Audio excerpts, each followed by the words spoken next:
Hey, welcome back to the coaching call.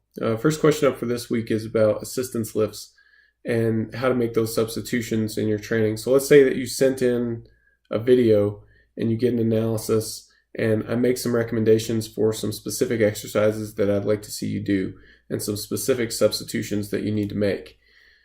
Those exercises aren't going to just show up in your training program because they're slightly different for everyone in your training group. So what you'll need to do is make those changes yourself.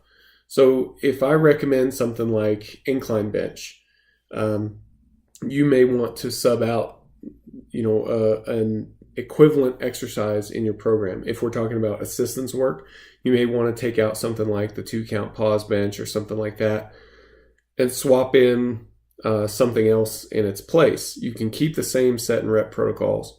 And the same with like a supplemental movement. If I recommend dumbbell bench, then you may want to take out, the overhead press, or something similar, maybe the feet up bench or something like that. Take out one of the supplemental exercises and replace it with one of the recommended supplemental exercises. So you're changing like categories for like categories and moving on from there.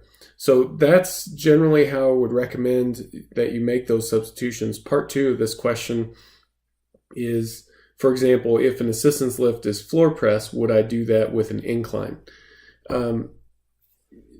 No, I wouldn't keep the assistance exercise as it's recommended. So be cognizant of the intent behind the exercise. If we're talking about a partial range of motion movement, like a floor press, part of the intent there is to put a heavy weight in your hands. So it would be better to sub it out for a different exercise, say the 2-count pause bench or something like that. However, it is up to you. This is guided programming, and I'm supposed to just guide you through figuring this out. So if you would like to try subbing out the floor press with an incline bench, you can do that. I wouldn't keep any portion of the floor press though. I wouldn't try to,